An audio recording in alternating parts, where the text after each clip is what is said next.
Hey guys, before we go to Kristy tonight, part 2, which is just took so much courage and bravery, and we're going to get right to it. I just want to tell you about something that's happening here at campus, the church studio, on Sunday, July 29th at 12 p.m. We're having our annual Heart in the Parking Lot. What that consists of is open water baptisms for anybody who wants to participate. Show up here, we'll have a fun outside, and we also barbecue some wieners and buns and condiments and chips and things like that are here. And it's just a fellowship time. Whatever you want, however you want to be baptized. It's open water. You want someone to do it for you, we will. You want someone in your family to do it for you, they can. It's just about celebrating Jesus. So I just wanted to let you all know, those of you who live in this vicinity or who might be passing through, July 29th, Sunday, 12 p.m., there'll be no meat service that day. We're going to have our open water baptisms. So join us then, and now let's go to the show. Live from Salt Lake City, this is Heart of the Matter, and I'm your host, Shawn McCraney. We are part 2 tonight, a continuation of our discussion with my friend, Kristy Johnson, going all the way back to our teen years in Orange County, California, and now here we are. We've aged so beautifully together, handsome, beautiful adults, and we're both still faithful, and we're both still attending. Oh my God! I have a testimony of the Church of Jesus Christ of Latter-day Saints. Thank you. Actually, that's not the case. Things have changed. You know the story, my story, but we had a big revelation last week toward the end of our conversation with Kristy, and so we're going to take it from here. So go back, if you could. Go back to Ogden, Provo, Ogden, Provo, and just tell us what was going on. What happened to you? You're the oldest daughter, right? So probably everything started with you, right? So I'll give you an example. So it went Kevin. This is the 6 kids: Kevin, Kristy, Kim, Corey, Kyle, Kathy. Oh, okay. Boy, girl, boy, girl, boy, girl. So Okay. we're the Brady Bunch. Got it. I'm Marcia. All right, Marcia. So that's how you can understand who I stand in the family. So actually going back to when I was a little girl and living in Ogden, about 6 years old, a little bit younger, around those 6 years old in my memories, on one event that happened, my brother Kevin and I and Kim were playing in the backyard, and Kevin told Kim to throw rocks at me, and I was really upset. So I tattled and went to my dad and said, you know, he's throwing rocks. And so Kevin's, oh, I didn't say that. And, you know, it was something stupid that kids would do. And my dad told me and Kevin to go in the bedroom. And he made us take our clothes off, strip completely naked. And he had us bend over, and he took out his belt, and he had a way he took it off. And he started whipping us back and forth, me, Kevin, me, Kevin, all over. And I mean, our backs, our legs, the belt was so long that it came around and hit my genitals, like my genital area and Kevin's, and beat us. And he kept saying, who's lying? Who's lying? And we're both screaming to the top of our lungs because, we're in pain.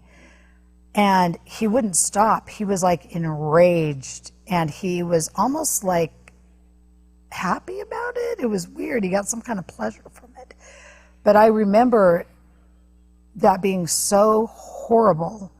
And Kevin and I had blood on us. I mean, he beat us bad. And the only thing that stopped him was someone ring the doorbell. So my dad said, don't leave, and he got the doorbell. When he came back, he was very calm, and he had a jar of some kind of ointment. And he said, and my brother Kevin at that point said, Dad, I'm the one who lied. And my dad said, oh, Kevin, thank you so much for telling the truth. And he kneeled down and he took this ointment and he started rubbing my brother's genital area. And my brother and I made eye contact, and that uncomfortableness of someone being violated like that. And my dad came over to me and started to rub me, and I got really angry.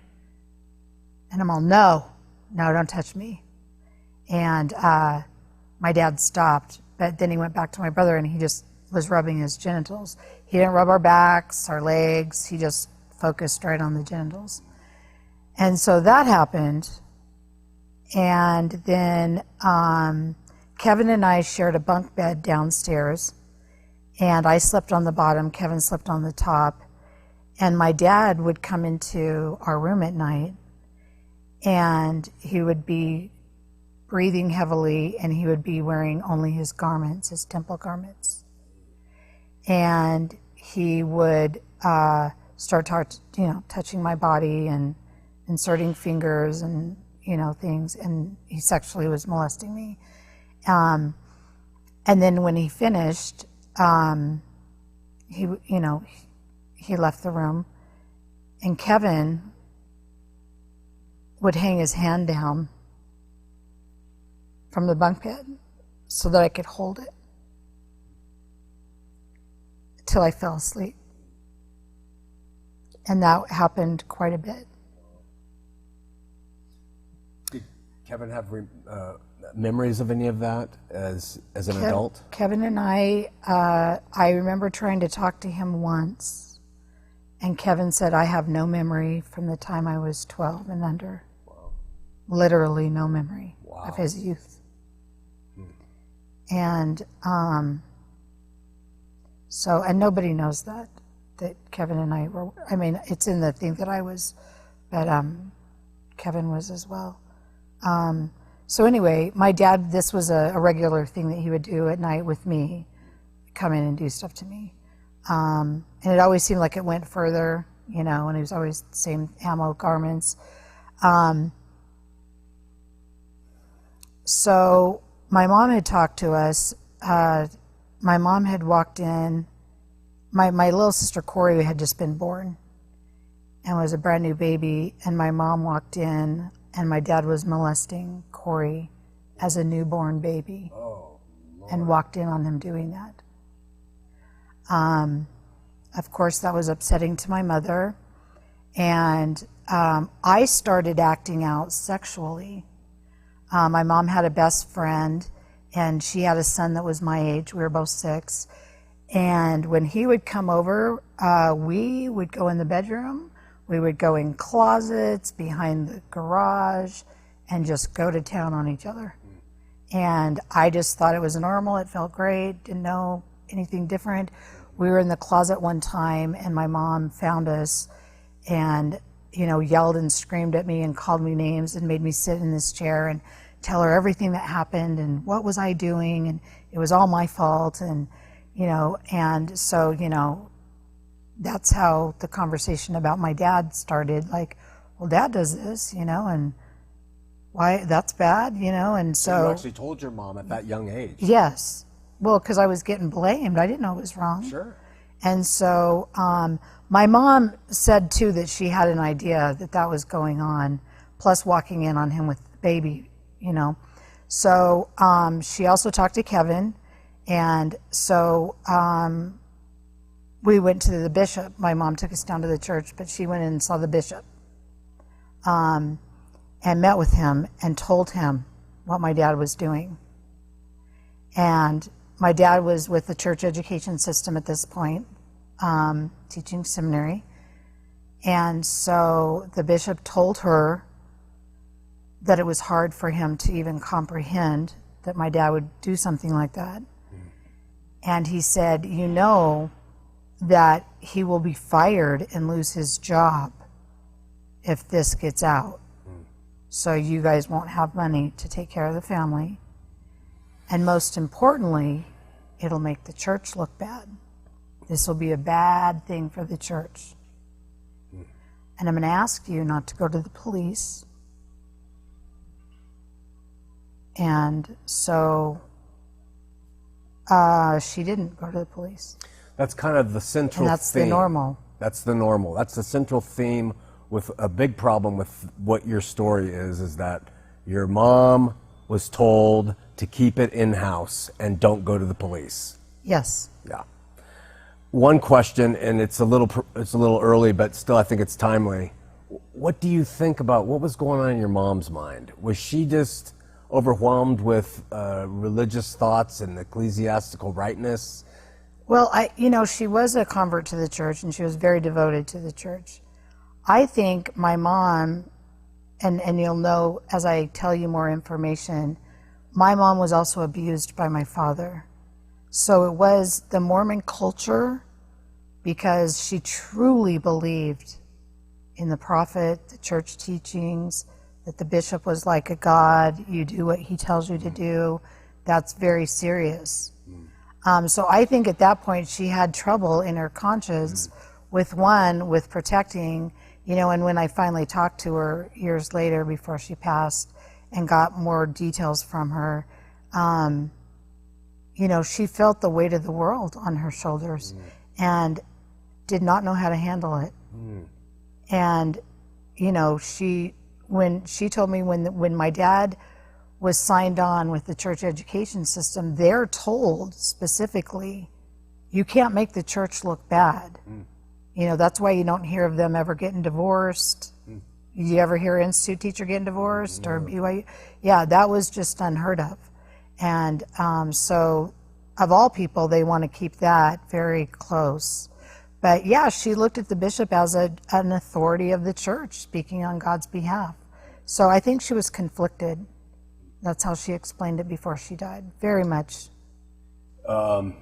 Since we're on that topic, sometimes people really get accusatory toward a mom who doesn't do more.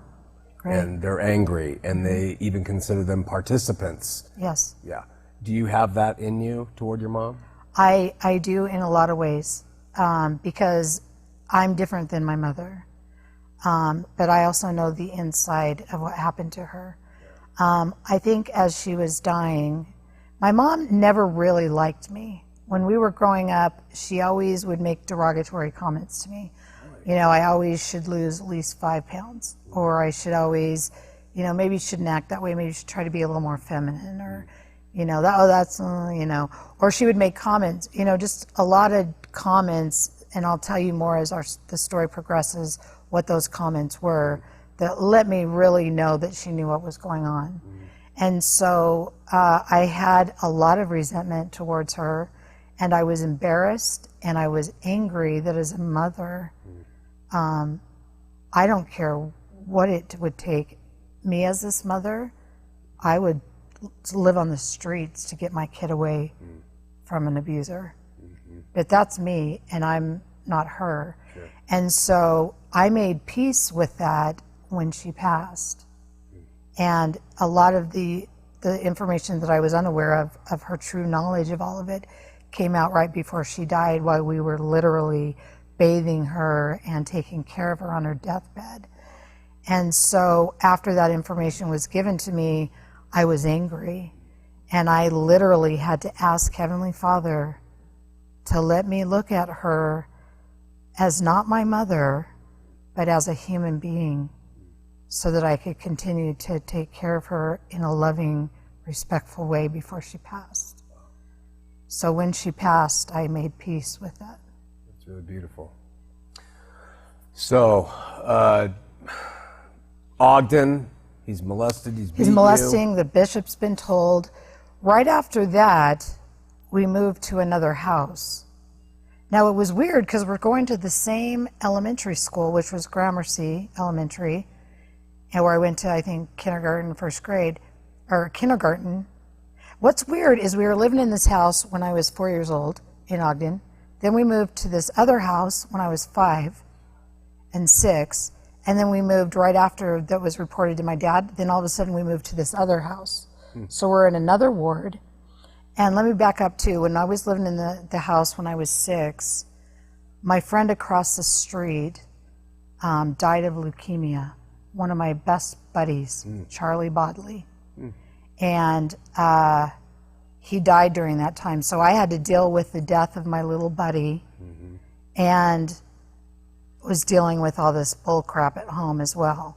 So my emotions were all like death and, all this stuff going on at home. So then right after my dad was reported, we moved to this other house, and these are all rental homes.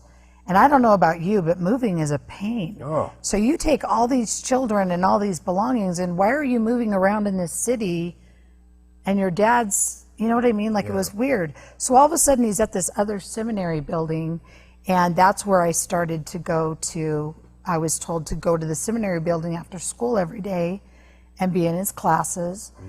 But what was also happening is at times my dad would take me into his office when nobody was in the building and would close the door and have me sit on his desk chair and would molest me sexually. Wow. Yeah. And I could describe his desk, I can describe the ceiling, I can describe everything, of what I was trying to concentrate on when my body was being violated. You have a very good memory. Extremely, yeah. And also I want to bring up, on one occasion, my dad, when he was a seminary teacher at that building, he was working with troubled youth. So these kids were either in foster care or they had been in the juvenile system, but he specifically was assigned to teach these kids who had problems. And my mom came in early to pick my dad up at the building, and she found him in his office and opened the door, and one of the female students was on my dad's lap. Whoa. And my mom's like, what the H is this? And my dad tried to explain, I counsel with her. She came from this abusive background. I'm trying to show her love. And my mom's like, you're full of, And so, anyway, my mom made another report, and this time made a report to a gentleman with the last name of McAllister, who I met with and talked to, and I could describe him to a T. He was an older gentleman, bald, and I thought in my head, I remembered him being a bishop, but I also remember I thought he was like some kind of boss over my dad. That was, as a kid, that's what my thought was, okay, great, now my mom's telling my dad's boss what's going on, right? So then, all of a sudden, we're moved. And we're moved to Provo, Utah now. And my dad is made a teacher in the religion department at Brigham Young University. And so during all that time, we had talked about how we got to go to all the games and the inside swimming pools. Well, my dad knew that I loved to do that, and on occasion would take me alone to his office. And I think it was the David O. McKay building, not quite sure, but we went down some stairs, and there was his little office with 2 desks. It was very cramped. But he actually shared an office with Joseph McConkie. And he's actually in the yearbook. I don't know if I mentioned that, in the yearbook there, in the faculty picture. So my dad made a big deal out of that, this is Bruce, our son, or, it's the McConkie family. So that was a big deal. So that was like, oh, hey, cool. But when my dad would take me in there and, close the door and isolate me in there, once again, it was on the chair. I could describe everything in the office of what was going on during the time of him touching me. Was he, if I get too far, because I go far in the conversation, was he talking to you during this time? Was he saying anything to you? Like, I'm doing this to you because, was it silent? I mean, what's he saying to this little girl? Well, it wasn't silent. The things that I do remember, because he said a lot of the same things through the years, because it wasn't just when I was little. He would always try to tell me it wasn't real. This isn't real. This isn't real.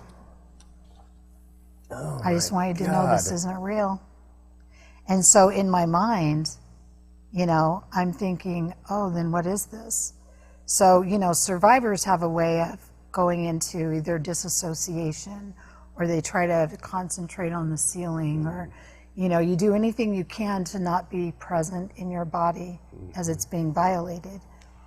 And yesterday, I know I mentioned in the press conference, is at times I would literally picture Jesus and God like holding my hand, because I always knew in this little heart of mine that God loved me, and I knew he was real, and I said, can you just hold my hand? I knew somehow he couldn't stop it. I had this understanding. So as it went on, I would just, in my mind, hold on to him. Please remind me, probably in part 3, to get back to that topic, which so many atheists, humanists will glom onto, that how could you believe in a God or a Jesus who's allowing you to go through this? So we'll get back to that. Sure. Yeah, because it's fascinating to me that there are people of faith like you, because there aren't many, and that, I think, it really speaks well to what your perspective will be. I mean, so he's saying it's not real, and then you're at BYU. It's happening at BYU. Yes, and my mom is also hearing things too about a female student, you know. So there's suspicion he has been doing this to other kids outside students, the family. Yeah. So there's that talk, but also my mom she still knew my dad was molesting us, because he was also molesting me at home. So it wasn't just at BYU, it was at home as well. And she knew. And so my mom was very, very angry, and when she would get angry at my dad, I'm going to tell you one event that happened again later on. My parents were in a huge argument, and they argued a lot. During one argument in particular, my mom went into the kitchen and she took out a knife, a big butcher knife, and she stuck it to her throat. And she walked back in through the living room, and, you know, her and my dad are yelling, and she's like, I'm going to kill myself. I can't deal with this anymore. And I was sitting there on the floor, and she made direct eye contact with me as she's screaming, saying this, okay? So I'm sitting outside the bathroom, so she goes in the bathroom door, she locks it, and she's like, I'm going to kill myself. She's screaming, she's hysterical. And I sit outside that bathroom door praying for her and being, God, like, don't let my mom die. And as I look back to the living room, there's my dad sitting in the chair or the couch reading the newspaper. Wow. As if it's not even happening. And here I am as a child, just terrified. Wow. That my mom's going to kill herself. Yeah. So that's kind of what my mom was going through. And she had times of such anger, like their argument at one time, she was telling my dad, you're not God. You know, you think you're everything. And he goes, no, you pray through me to get to God. And I remember being very confused by that, because I'm like, we got to pray through our husbands? Like, it was weird. And so I was very confused by that. And so my mom ended up going to BYU and showing up in my dad's class and yelling, and was talking to his bosses. And when nobody would listen to her, she would go up the ladder of whoever was in charge. And she was going to make sure, he is molesting my kids. He's molesting my daughters. My kids are being assaulted. Somebody do something. And she would make this huge scene. And at the time, Dallin H. Oaks was the president of BYU during that time. So did he know? I don't know for sure. I can't say that. But how could he not? He's over the personnel there, right? So my mom would tell anybody, and made such a scene that my dad, all of a sudden, was transferred out of BYU and sent to California to be an institute teacher. Now, to me, that's a step down if you think about it. You're a professor at BYU, you're teaching there, it's prestigious, right? So now they're going to send you out to California to teach at the institute, which is across the street from the college or a community college. Come on, right? So they knew something. but there was a move made. So we moved to California. So your mom really, what you just said, really does support the fact that she was sold out to the institution, but she wasn't a wilting flower. She went and demanded within the institutional authority, do something. Right. And she would go up the ladder of authority because she wanted someone to listen. Gosh, it's just And I don't think it ever occurred to her, because it never occurred to me, to go to the police. You know, as my it gets further along in the story. So it's that whole social, the whole, what do you call it, culture of thinking that this is the authority, that you have to let them know and they will do something, right? They got to do something. You know, he's hurting, he's sexually assaulting children, you know. So we get transferred out to California. We're in Glendora now. My dad's put in the bishopric. And during the time that I'm there, my dad starts telling me these filthy sexual jokes.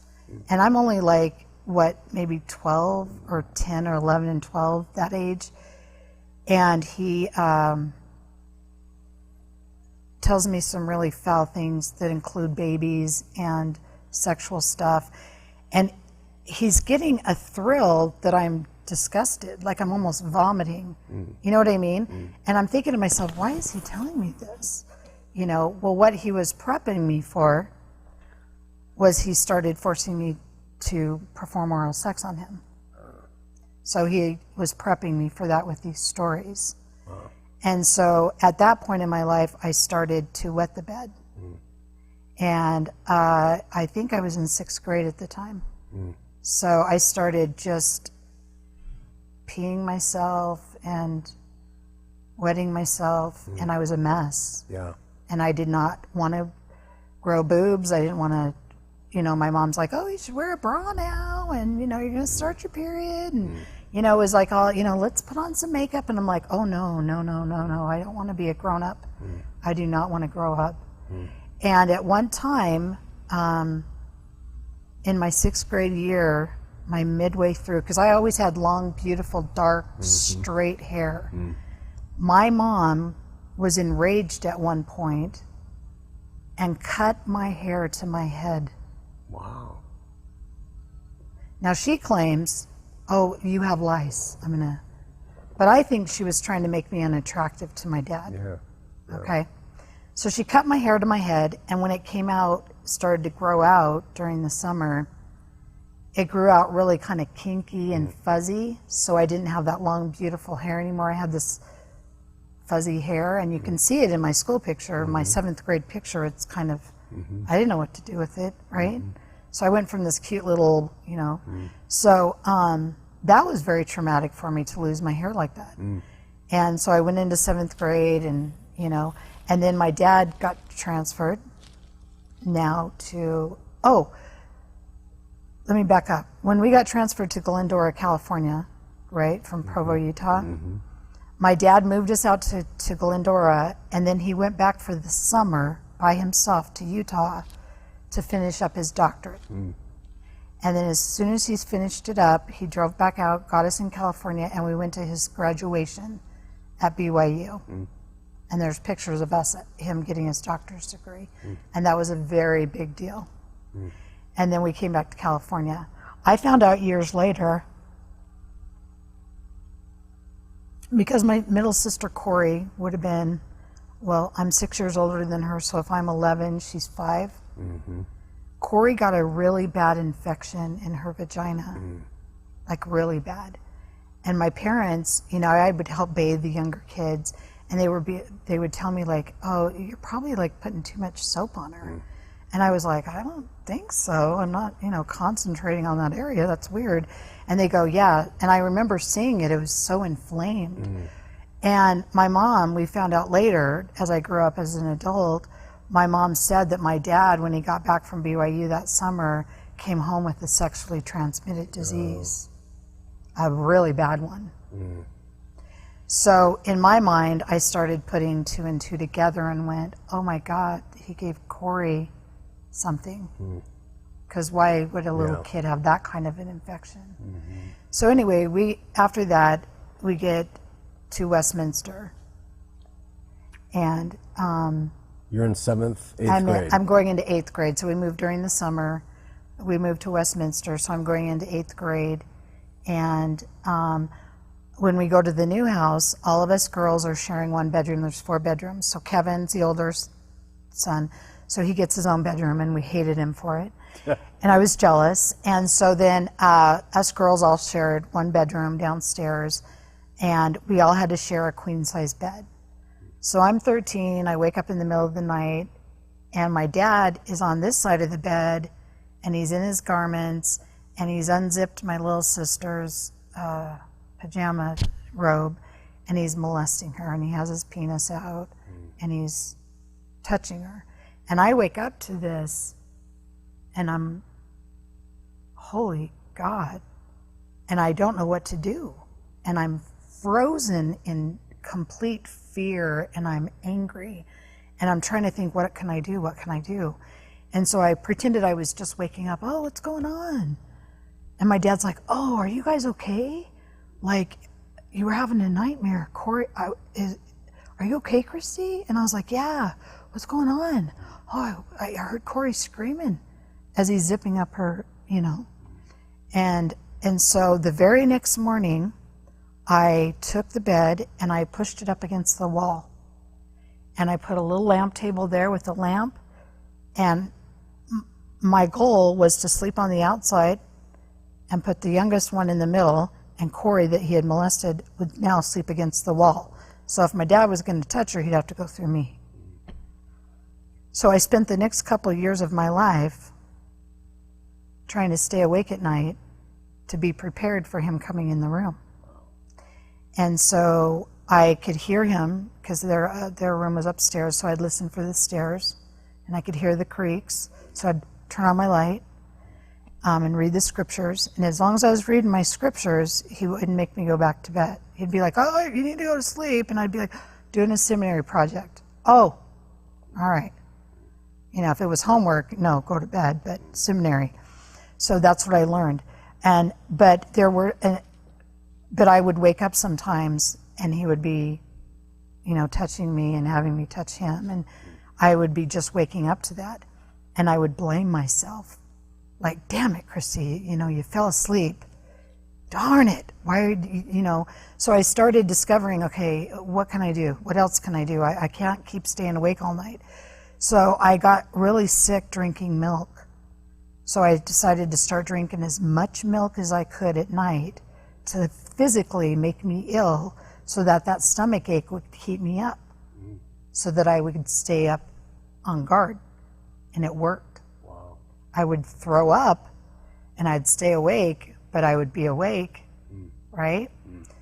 So I thought I was protecting my sisters at that point, like I had saved them. And then when I'm 15, I'm in there doing homework on a Friday or something, Friday afternoon, doing homework in my room, and my parents are arguing, and my dad rips open my door, and he's got this rod in his hand, and he's yelling at my mom, and she's like, calling him names, and he takes this rod, and I stand up, and I'm like, what's going on? And my dad takes the rod and just starts beating me just all over my body, and I'm like, all I can do is like guard my face and my head, and my mom's like, stop. And he's like, is this what you want, Linda? Is this what you wanted me to do, Linda? And I'm just screaming at him to stop, and he will not stop. He's got me all body parts. He never stopped until I collapsed on the carpet. Wow. And as I laid on the carpet in shock, my parents left the room and closed the door and did not come back in the room that night, the rest of the day. So I just stayed in my room, right? And now I'm like welted, I'm beat, I got bruises forming. So the next morning, my dad's siblings show up from out of state, and they're all supposed to go to the temple and do a session. My mom goes out there and tells them, I am not going to the temple with you because Kay beat the hell out of Kristy yesterday, so I don't feel like I can go to the temple. And they're like, oh, okay. So they all went off to the temple together, and come Monday, I go to school, and I purposely dress out for PE. And the reason I do that is because my PE teacher is a bishop in our stake and in our ward building. So he's not only my PE teacher, he is a bishop. So I dress out in my shorts, my little shirt, and the kids are like, you know, my classmates are like, oh my God, were you in an accident? What happened to you? And I just sat there. And so when he roll called, I stood up on the bleachers. And he looked at me, because I stood up. That's who stands up during roll call, right? So I stood up and I looked at him. And he looked up and down, and he looked straight in my eyes. And literally, I felt like I was screaming at him, do something, please, right? Surely, you see this. And he walked away.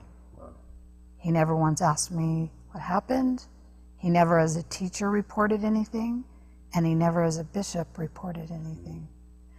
So I was called in by my bishop a week later because my mom had reported to the bishop that my dad had beat me. So this is my own bishop now that I'm sitting in front of, who my dad's his counselor. And he's like, Kristy, I understand your dad beat you. You okay? And I'm like, no, I'm not okay. Well, your mom said that there's some other stuff going on that you would tell me about at home.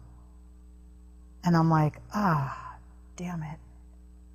She's putting this on me? Like, I got to tell this bishop of God that my dad's sexually touching me?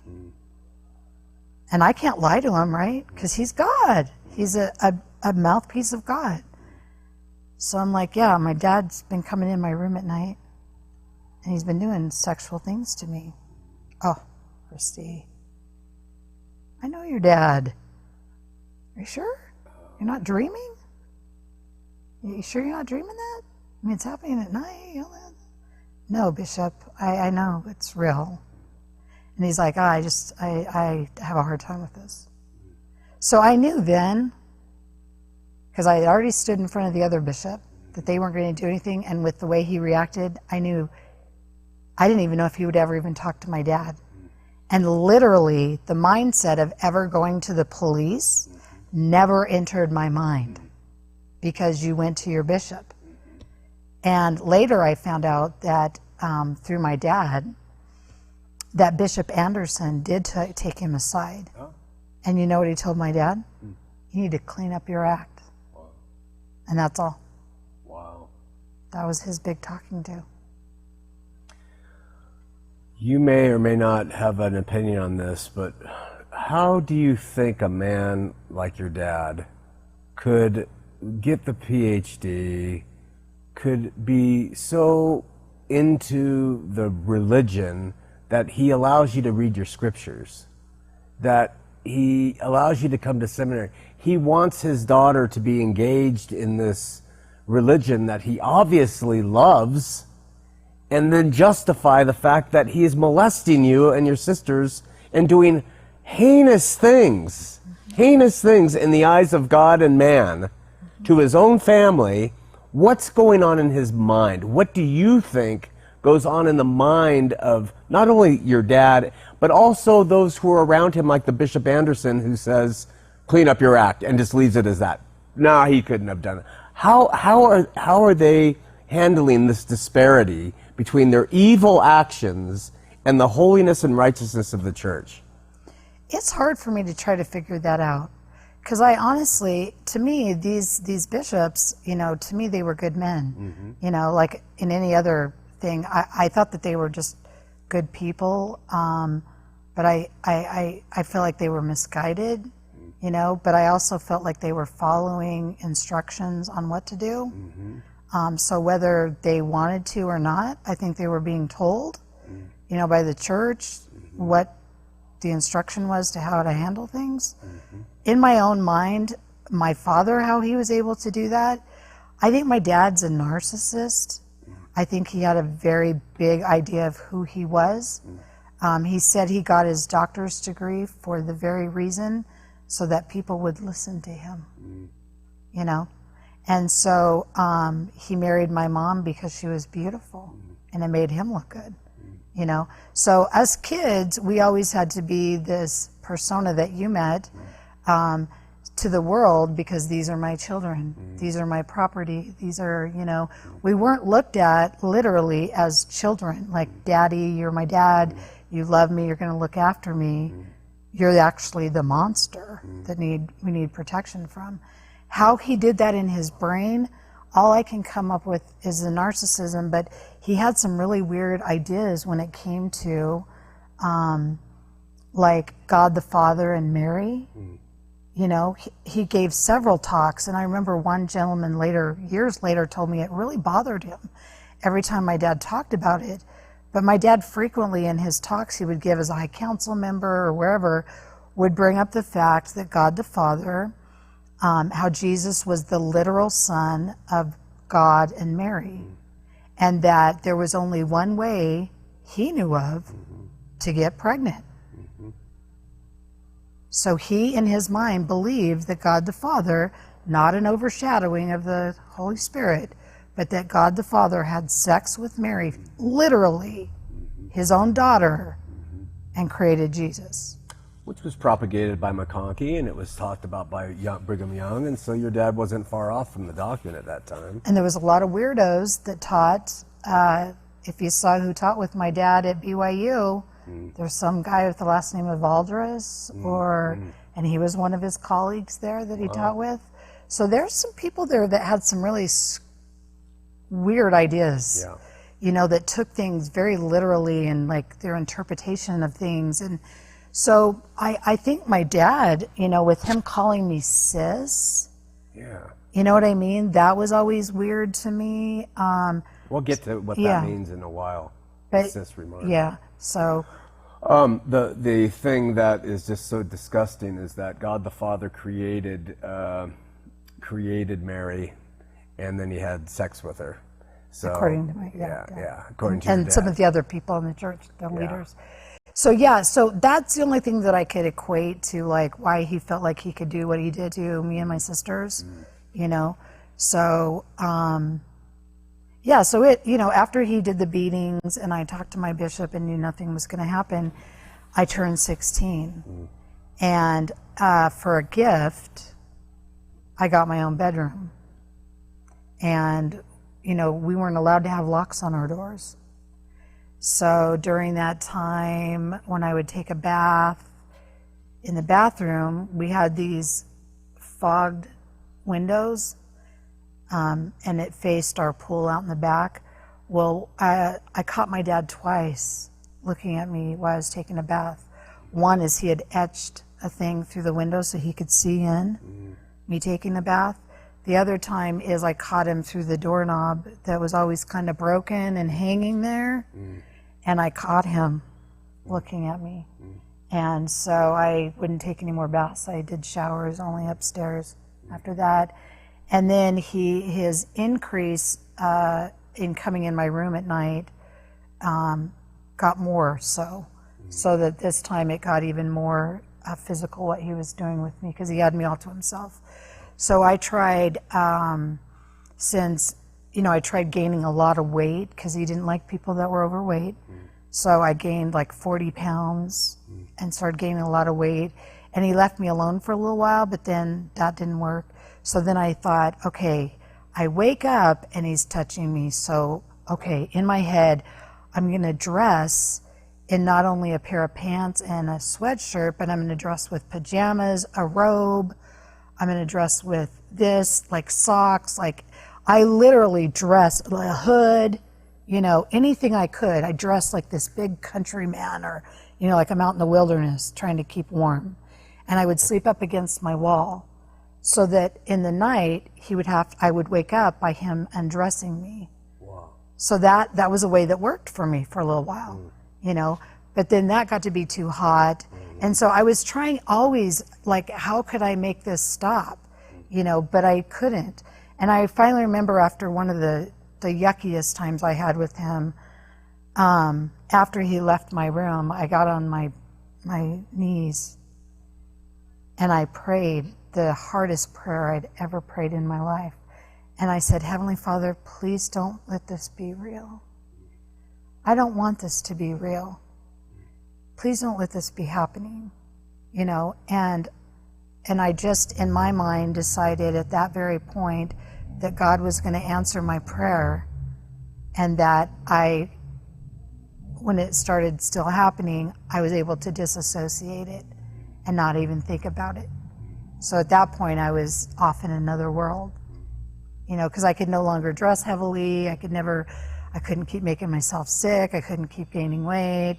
I kind of just gave into it and decided in my mind I would be in another realm while it would happen, because, you know.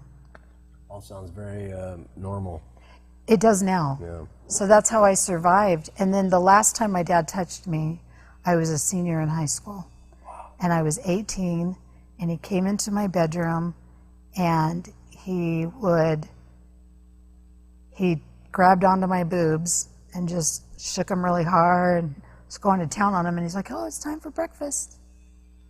And was just, yeah, oh, okay.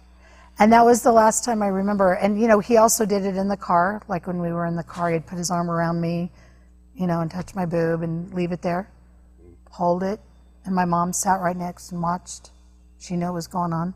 He would have me in the front seat with him in our white station wagon.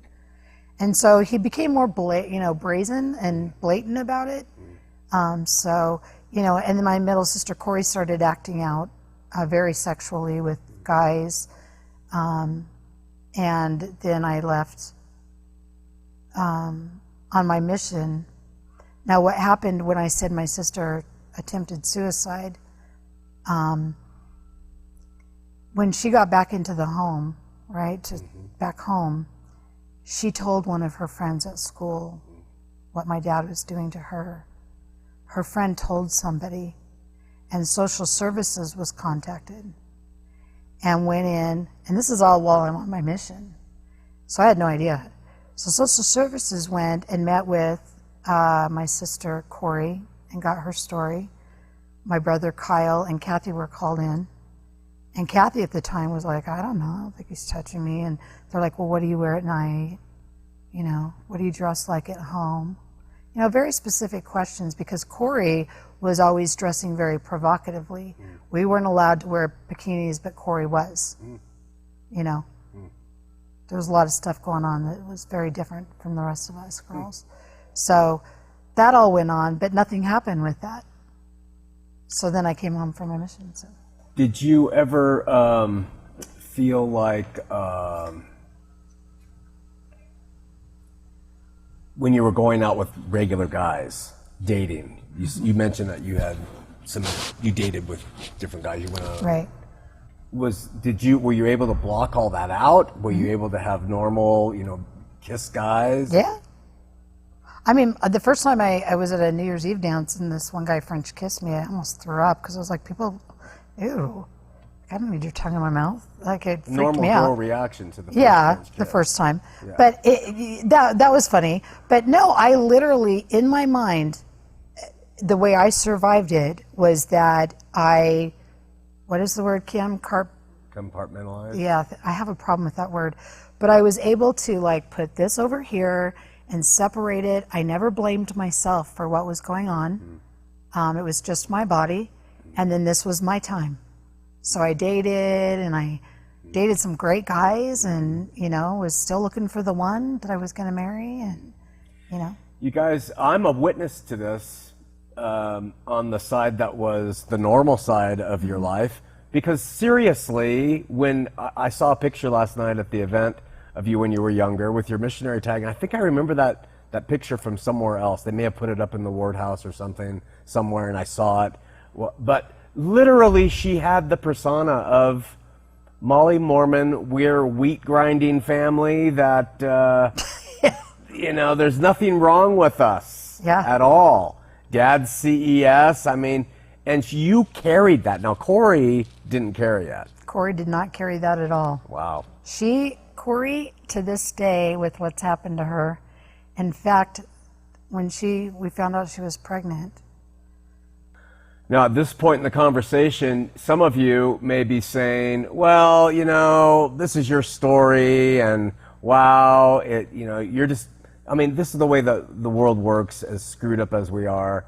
You're making this up. You want to hurt the church, and all the things that people say when a story comes out like this.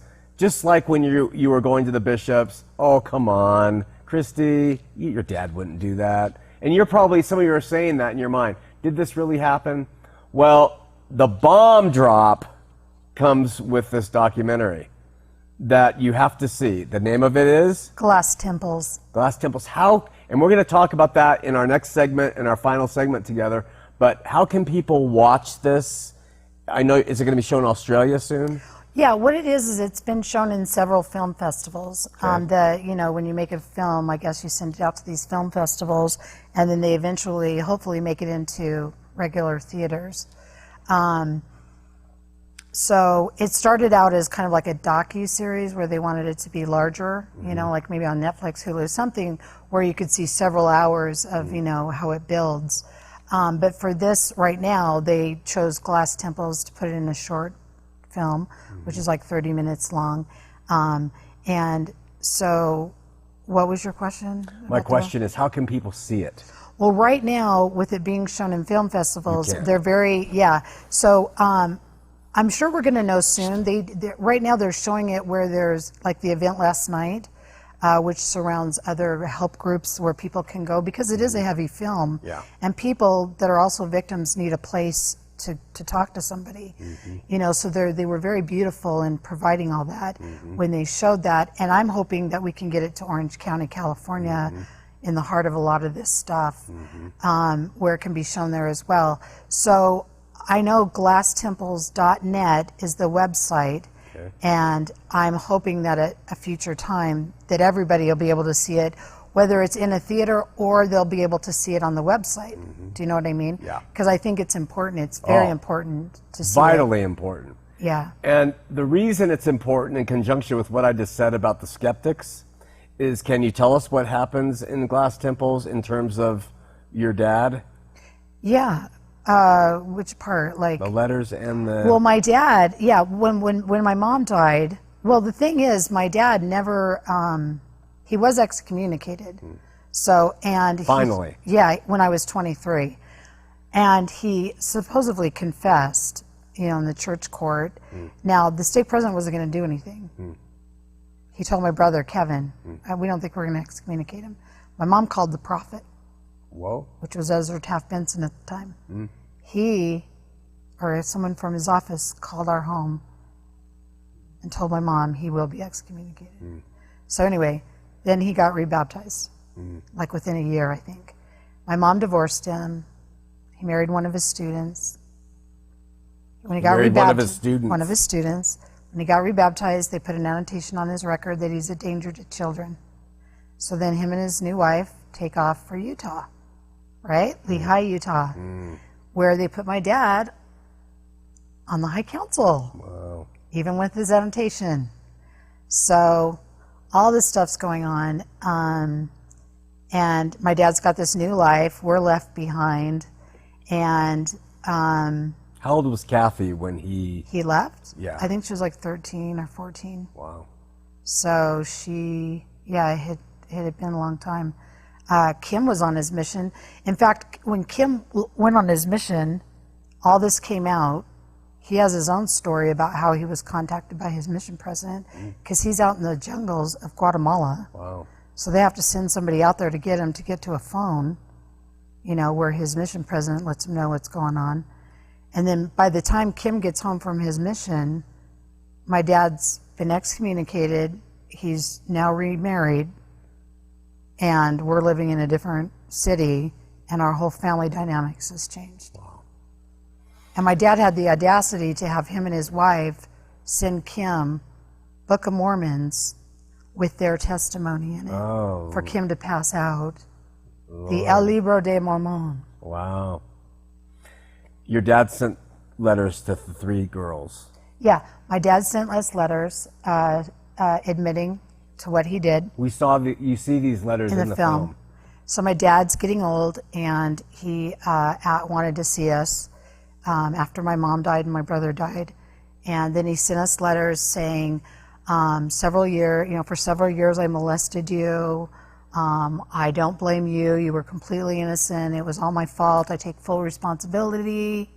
Thank you for turning me into President Woodhouse. I was forced to change, and thank you so much. I love you with all my soul, or whatever, And so I was like, oh, well, that's a nice letter. I was like, oh, maybe he's going to die soon, because usually that's kind of a death letter, right? Mm-hmm. Deathbed letter. So then Kathy opens up her letter, and it's literally verbatim, handwritten, exact same words. And I'm like, oh, are you serious?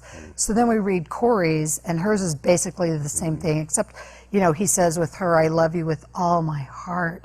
Like it was more this professive love, and I'm sorry what I did to you. And just a little bit of the wording was different that we caught. And so, but he made these full confessions, basically what he could in the letters. So that prompted a visit to Utah. Which is in the film. Yeah, and originally my brother Kevin and Kim and Kathy and I had planned to visit my dad after my mom died, and then Kevin died unexpectedly 5 months later after my mom did. And so that made us even more stronger and more determined to go meet with my dad. One, because he invited us, and two, we wanted some other answers, because Kevin never got those answers. And so the whole film is, we asked, Kim had gone up to the house and asked my dad, look, in our visit, we have a camera crew. Do you mind if we film our visit with you so we can document it? And my dad's like, absolutely, come on in. Everybody, come on in. He was more than happy. There's his ego, right? Thinking, oh, he's going to be this pitiful soul, old now, shaky. Oh, I'm going to be on film as confessing what I've done, my forgiveness. It'll be on LDS.org. You know what I mean? One of those things. That's what I'm thinking he's thinking. Kim handled it so well. You all handled it so well with him. And we're going to talk in our next segment about the film. We're going to talk about the revelations that came out in that. I want to talk to you about the phone call, which was just the most stunning phone call. And then the inclusion of a talk by Richard G. Scott, which will make you vomit. When you watch the film, it is really a powerful piece. And then how your brother calls your dad out. I mean, right there. God and he bless calls him. the police. But we're going to wrap right now up with, I noticed Corey and you, that Corey is bearing some, it just looks like to me, as an observer, some hatred in her life for him still. But I saw you hug your dad when you walked in the door. Yeah. And I see some definite hurt in you, but I also saw some kind of forgiveness in you. To hug a man that would do that to you. And that is remarkable.